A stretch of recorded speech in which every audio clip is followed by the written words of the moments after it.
Bienvenue dans l'église aujourd'hui. La force de l'aura, c'est donc le thème qui sera donc l'objet de notre discussion tout à l'heure avec vous depuis la maison.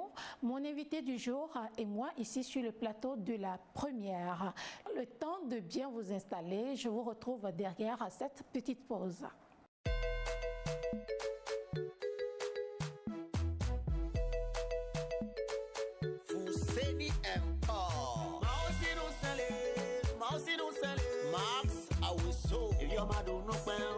L'éléphant flémé, le boss.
Contre-balle, gilet pas balle, chacun ton bouté, ça m'est égal. Ça m'est égal.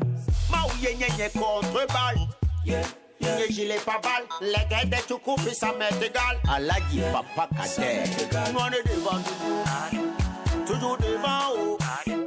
Dieu nous protège, l'ennemi va tomber.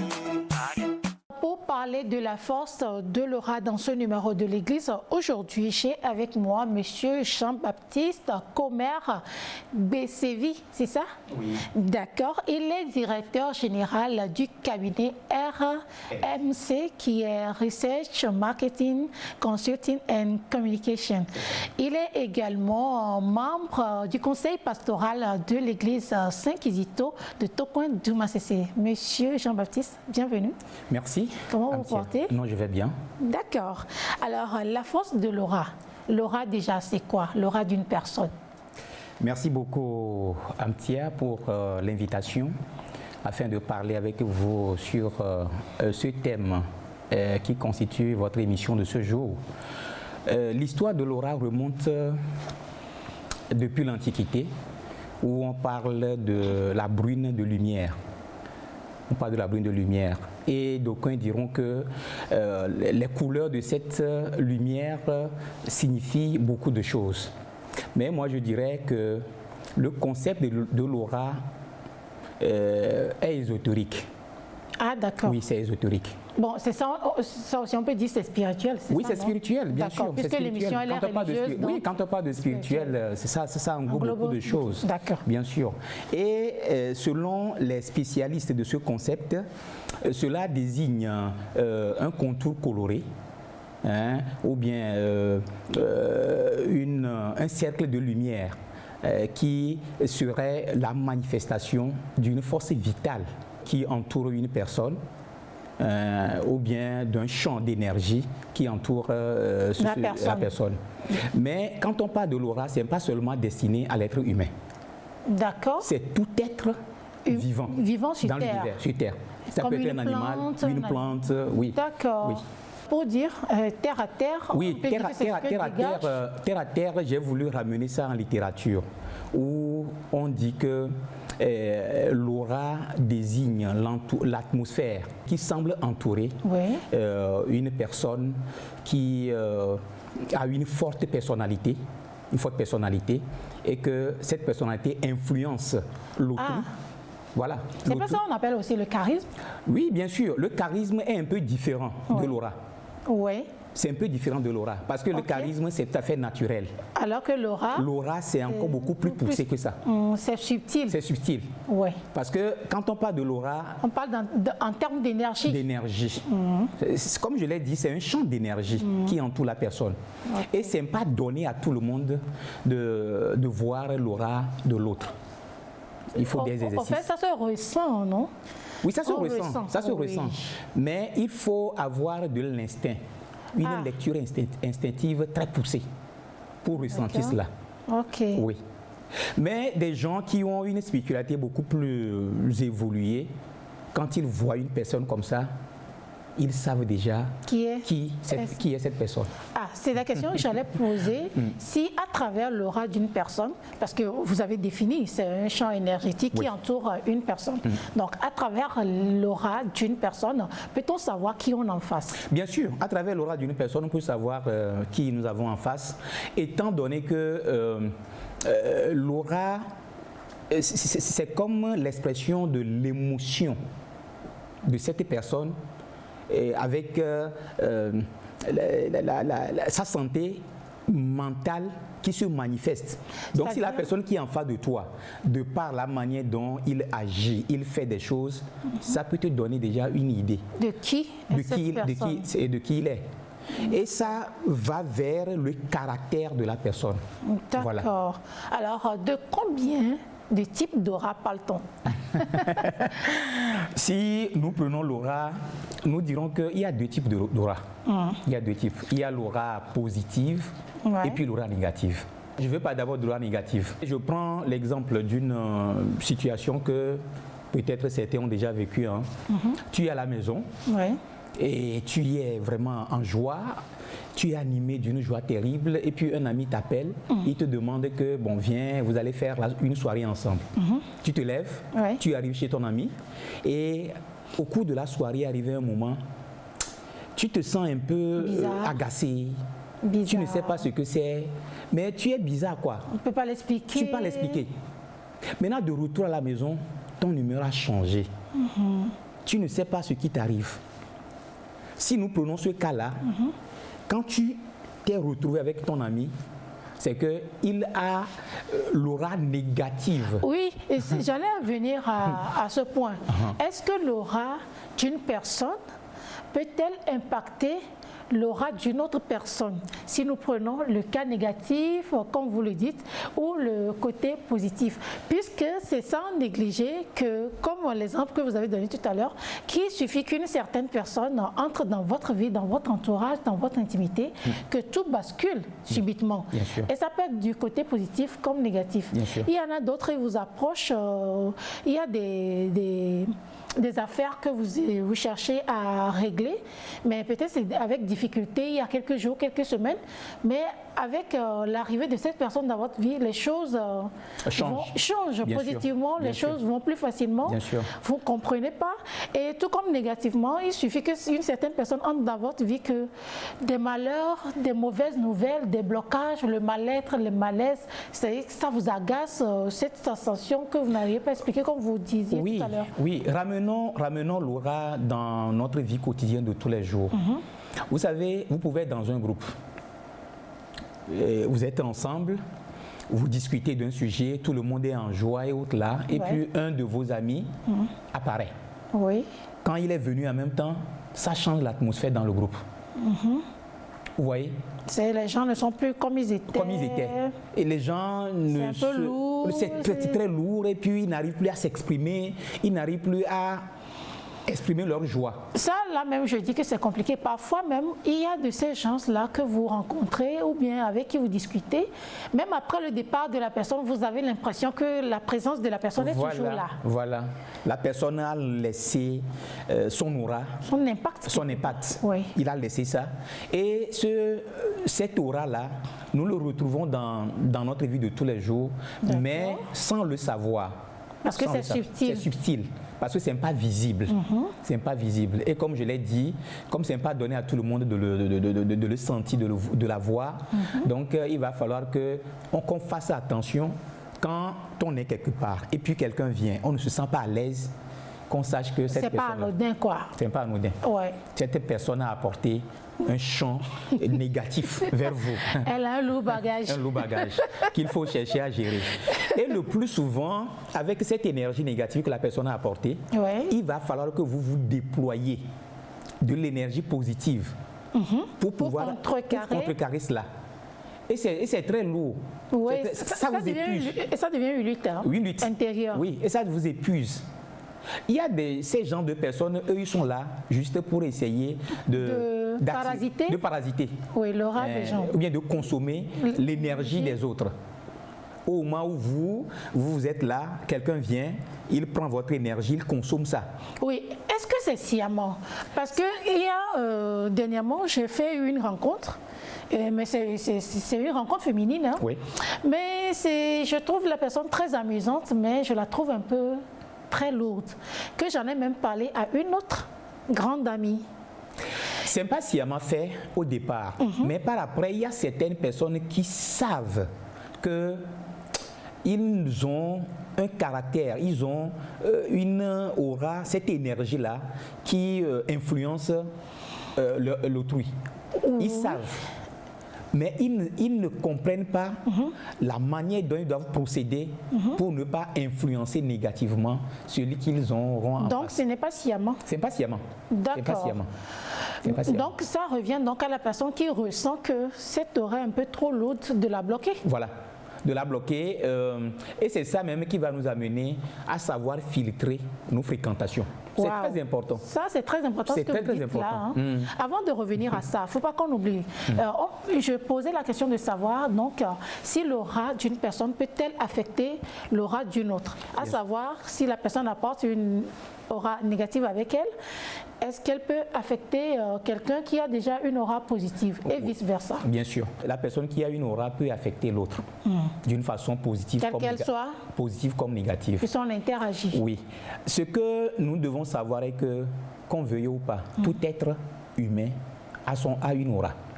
Et comme nous nous côtoyons, comme nous vivons ensemble, c'est-à-dire qu'on se mélange, qu'on le veuille ou pas, on est obligé de donner de l'énergie à l'autre et de recevoir de l'énergie de lui.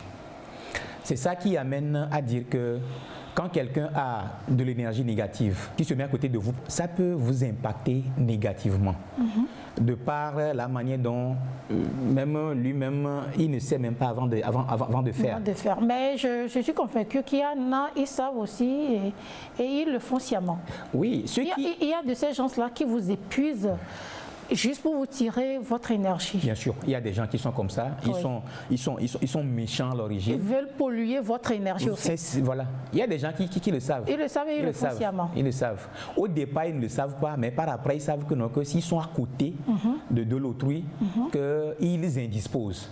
Et maintenant, pour vous faire du mal, ils viennent sciemment pour indisposer. Voilà. Et d'autres, c'est pour venir polluer votre énergie positive pour que vous régressez. Voilà. Il y a d'autres qui viennent pour attirer votre énergie positive et partir avec. Ouais. Oui. C'est bon à savoir tout ça. Hein? Bien sûr. Parce que ils sont dans... Et le but, c'est quoi? Le but, c'est quoi? Des gens qui sont en colère, qui sont souvent inquiets de quoi que ce soit. Maintenant, ils veulent se décongestionner de cette colère-là. Quand ils viennent vers vous, ils déversent tout. Maintenant, en repartant, eux, ils sont chargés positivement. Et ça les met à l'aise. Mais ils vous indisposent, vous, en vous quittant. Mais là, je dirais pas forcément, puisque si je suis là, je t'écoute, c'est-à-dire j'écoute une personne qui vient vers moi avec ses problèmes, c'est parce que je l'ai accepté. Bien sûr. J'ai accepté l'écouter. Bien sûr. J'aurais pu dire non, je ne suis pas dispo aussi. Bien sûr. Donc là, je ne dirais pas que c'est forcément indisposé, mais il y a de ces gens plutôt qui viennent semer, c'est-à-dire la zizanie, c'est-à-dire créer une atmosphère, vous êtes bien, qui peut-être va même mal vous répondre, alors que peut-être ce que vous avez dit ne nécessitait pas cette réaction de juste pour polluer l'atmosphère ou bien vous rendre malheureux ou malheureuse ou en colère, puisque ces gens-là savent que ces genres de réactions attirent le négatif. juste pour vous polluer. Là, je peux être d'accord. Oui, oui, bien sûr, ces gens de paix, comme je l'ai dit, hein, il faut faire attention à nos fréquentations, à ceux qui nous approchent. Donc nous parlons de filtrer. De filtrer. Oui, comment le faire? Parce que ce qui se passe le plus souvent, quelqu'un qui t'approche, qui vous approche, et puis dans vos discussions, la personne commence par dire des choses qui ne sont pas des solutions à apporter à un problème. Oui. Dans votre filtration, vous devez l'arrêter en même temps. Dites que non, je préfère que nous allions sur ce plan. Bon, d'accord. C'est comme ça qu'il faut le faire. Ah. Donc, ce n'est pas une mauvaise réaction. Non, ce n'est pas une mauvaise réaction. Parce que moi, il y a de ces sujets dont je n'aime pas qu'on discute. C'est-à-dire, on est en train de discuter, on dit de bonnes choses et puis tu parles tu te plais seulement, voilà. tu racontes de mauvaises choses et tout ça. Moi, il faut que je t'arrête. Ceux qui me suivent sur les réseaux sociaux savent que je bloque. Je te bloque tout de suite. D'abord, je t'avais dit, je dis, mais sois un peu reconnaissant, sois positif. Voilà. Ne te plains pas tout le temps. Mais si la personne reprend une fois encore ou bien vient poster un truc qui est carrément, qui peut polluer, moi, tout de suite, moi, je te bloque. Voilà. Voilà. Vous l'arrêtez et vous redirigez cette personne vers la discussion autrement pour que vous vous sentez là-dedans. Ça peut même vous amener à corriger l'énergie de cette personne. Quand vous laissez cette personne évoluer dans la négativité, c'est pas bien. Mais il faut que la personne soit disposée aussi. C'est ça même le rôle. Parce que ce qui arrive le plus souvent, vous pouvez chercher à ramener la personne sur le bon chemin, mais cette personne ne veut pas. Oui. Et quand la personne ne veut pas, le mieux, c'est de la quitter. Oui, ça fait que si je ramène ça sur les réseaux sociaux, c'est comme il y a certaines personnes, elles prennent des noms, des surnoms bizarres. Oui. Quelqu'un qui va prendre le nom Lucifer et qui te suit, tu reçois la notification, te suit, la mort te suit. Moi, ces genres de choses, je ne follow pas back, c'est-à-dire je te suis pas en retour. Voilà. Et à la rigueur, même je te bloque. Non, c'est vrai, il faut le bloquer. Parce que c'est pas parce qu'on est en train de s'amuser quelque part qu'il faut s'amuser avec ces thèmes-là, puisque ces mots ont des impacts sur nous à force de le prononcer à chaque fois. Régulièrement, oui, ça a des impacts. Il faut faire beaucoup attention quand on se retrouve avec ces genres de personnes. Sinon, c'est votre vie qui va en partir. Vous serez dans une condition où vous ne pourrez même pas expliquer ce qui vous arrive. C'est des choses inexplicables. C'est ça la force de l'aura. Parce que l'aura, c'est sa force. Ça impacte positivement comme négativement. Parce que j'ai voulu donner l'exemple de... Supposons que vous avez une fête que vous organisez, ou bien une réunion. Et maintenant, il y a quelqu'un qui doit participer à cette réunion. Cette personne a des problèmes personnels à la maison avant d'arriver. Cette personne arrive, même s'il n'en parle pas, le simple fait qu'il est fermé sur elle-même, ça se ressent. Et ça impacte tout le groupe. Tout de suite, ça se ressent. Voilà. Même s'il veut se décharger en essayant de dire ce qu'elle est en train de vivre, ça va toujours impacter le groupe. Donc ce qu'elle a amené depuis la maison, qui est négatif, il la transmet maintenant au groupe. Quand j'ai un souci, que ce soit un conflit, si on peut l'appeler comme ça, avec une personne, que ce soit un souci personnel, j'aime pas dormir avec ce souci ou la chose. Oui. J'aime parler de ça, que ce soit avec la personne ou bien parler à quelqu'un dans mon entourage afin d'aller au lit très neutre au fait. J'aime pas dormir avec des choses que je rumine au fait. Je ne vais même pas dormir. Est-ce que c'est bon? Oui, c'est bon d'un côté. Et parce que la personne avec qui vous allez parler, cette personne, si elle n'est pas disposée à vous écouter, ça va encore vous affecter beaucoup plus. D'accord. Donc, il faut analyser la personne. C'est-à-dire la personne auprès de laquelle elle va se décharger, si la personne elle-même aussi n'est pas disposée à vous écouter, ça vous impacte encore plus. Négativement. Oui, je vois. Donc, il faut bien choisir la personne avant d'aller vers. Surtout si... On dit souvent que le meilleur ami dans ces cas, c'est Christ. C'est le Christ. C'est de s'agenouiller. C'est ça le plus important. Ouais. Le plus important, quand on est dans ce genre de situation, il faut se confier à Dieu. Ouais. S'agenouiller, prier, lui dire tout ce qu'on a sur le cœur. Et c'est lui qui va vous montrer maintenant la voie à suivre pour que vous soyez déchargé de cette négativité qui vous affecte. Mais du moment où on trouve une bonne oreille qui soit à l'écoute. Il y a des gens qui ont de bonnes auras. Quelles que soient les situations que vous leur apportez, ces gens de personnes sont disposés à vous écouter et ils vous apportent la bonne solution.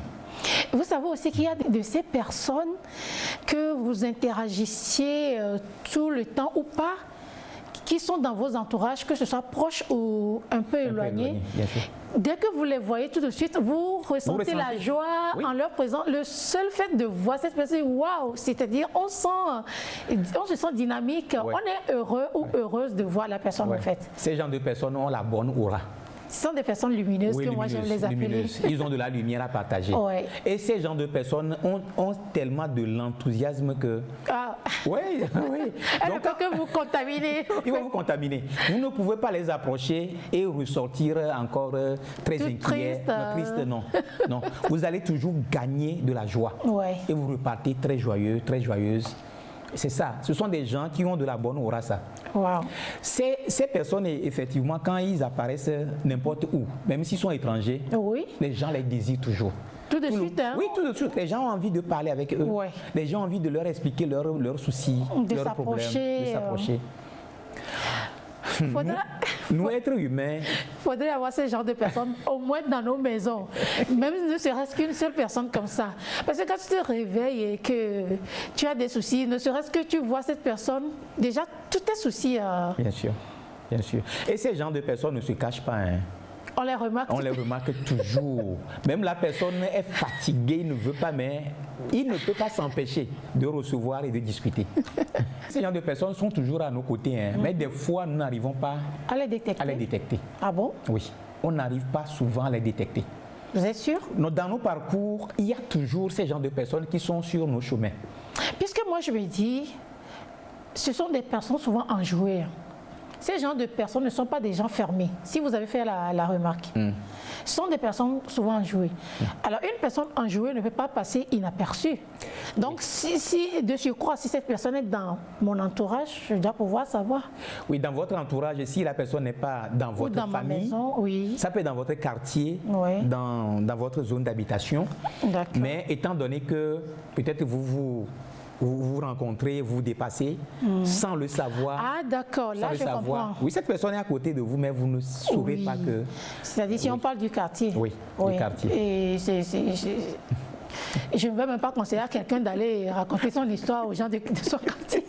Si tu ne racontes pas ça à Dieu, tu racontes ça à ta maman, à quelqu'un qui est proche de toi à la maison, mais pas dans le quartier quand même. Mais les gens de personnes dont nous sommes en train de parler, ce sont des gens qui ne... Quand vous les approchez, vous exposez vos problèmes, ce ne sont pas des gens qui vont pour parler de vos problèmes à quelqu'un. Non. Ils sont concentrés sur ce que vous avez amené. Ils vous apportent la solution, ça s'arrête là. Ils oublient des fois, même quand vous les rencontrez après, vous dites que quand j'étais venu vous voir, ils disent ah bon. On avait parlé de quoi?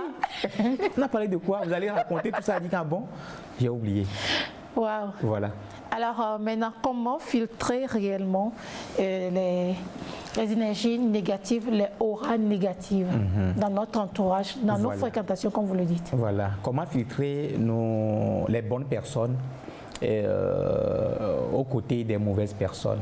D'abord, comme je l'ai dit, l'aura, nous n'avons pas la capacité de la nécessaire de la voir.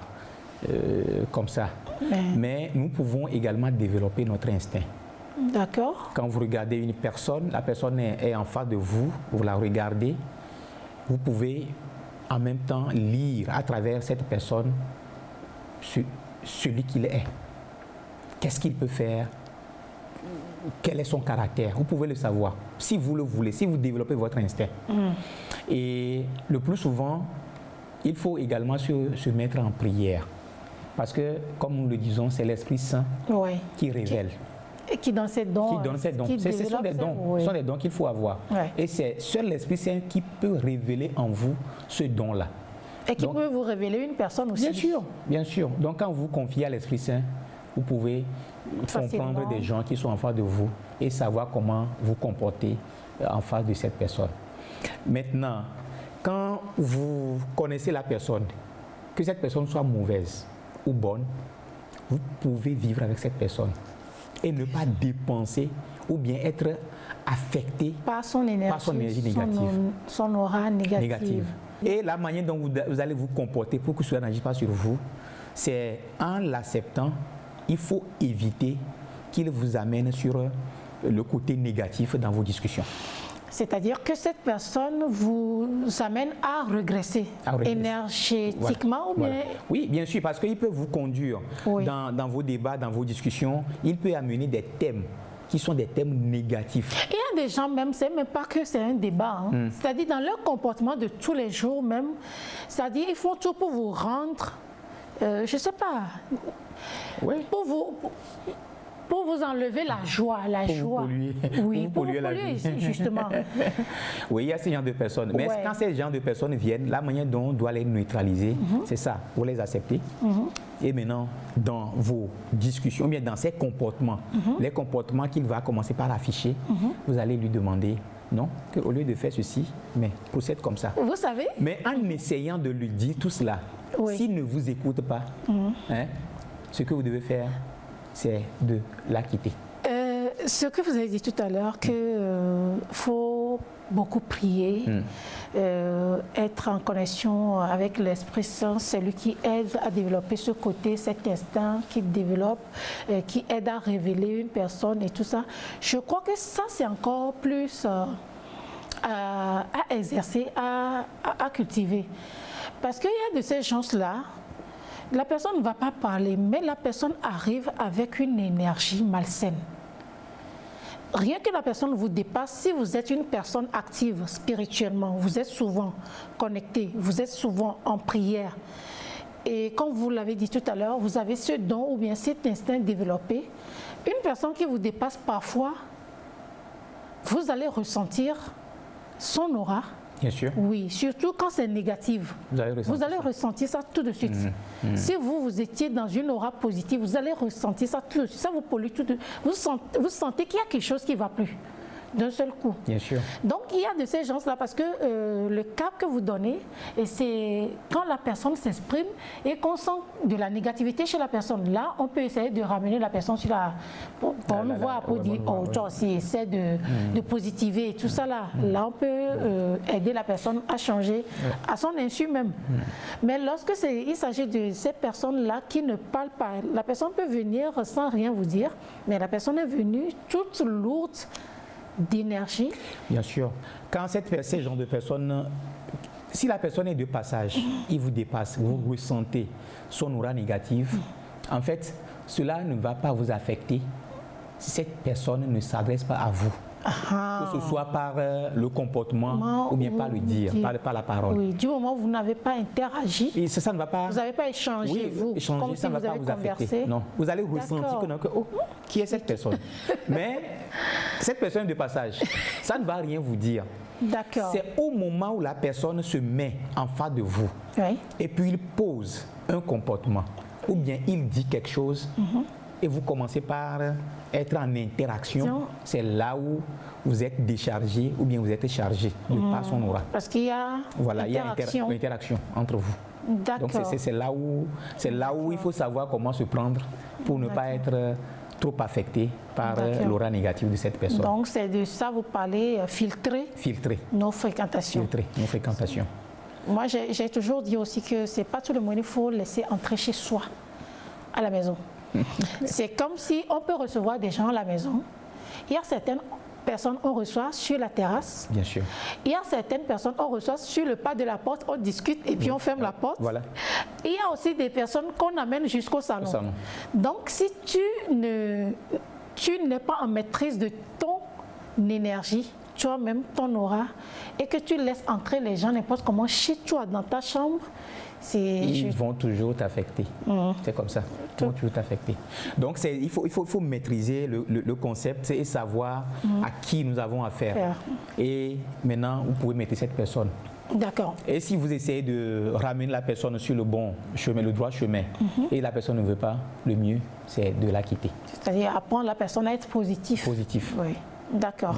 Alors, maintenant, comment cultiver une aura positive? Comment cultiver une aura positive? La meilleure façon de cultiver l'aura positive, il faut que vous-même vous développez dans votre comportement, dans votre manière d'être, la positivité. Wow. Il ne faut jamais imaginer des choses négatives.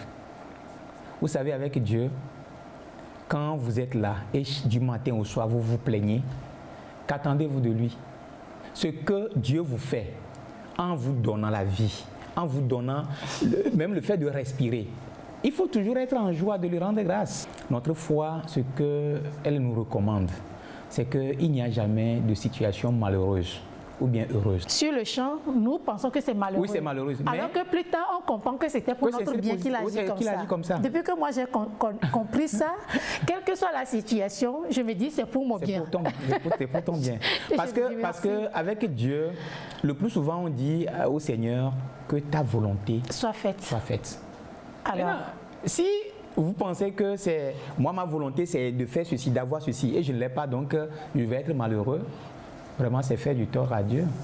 Vous voyez, non? Donc, dans toutes les situations, rendons-nous heureux. Et lui dire merci. Et lui dire merci. Parce qu'il sait toujours ce pourquoi. En le faisant, nous allons toujours développer notre aura d'une façon positive. D'accord. C'est ça. D'accord. Nous parlons de la force de l'aura, c'est-à-dire l'impact que peut avoir l'énergie d'une personne sur votre énergie, que ce soit du côté négatif ou positif. Mais pour bien illustrer ce dont nous parlons, une aura, c'est de l'énergie qui entoure une personne ou bien que cette personne dégage. C'est une sorte de halo parfois sur la tête de la personne ou bien autour de cette personne. C'est ce que nous allons regarder dans cette vidéo. En pleine célébration, il y a eu une manifestation de la puissance divine.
Alors, Monsieur Jean-Baptiste, pour finir, par rapport à la force de l'aura, quel est votre mot de fin? Bon, mon mot de fin va à nos téléspectateurs. Et je vais leur demander d'être toujours vigilants quand ils sont en face d'une personne. Et comme nous l'avions dit, l'aura ne se voit pas à l'œil nu.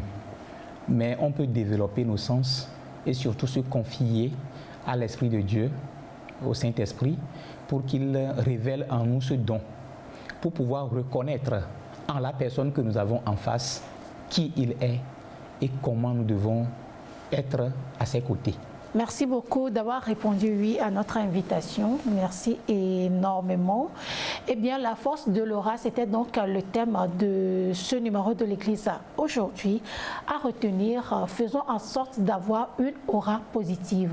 C'est en quoi faisons? Être souvent en prière, être une bonne personne, faire de bonnes actions, être des personnes véridiques, loyales, développer des aspects positifs dans nos vies. Et nous pourrons impacter positivement les gens que nous croisons ou qui entrent dans nos vies. Eh bien, je vous souhaite un très bon dimanche. Eh bien, on se retrouve donc la semaine prochaine. Ciao.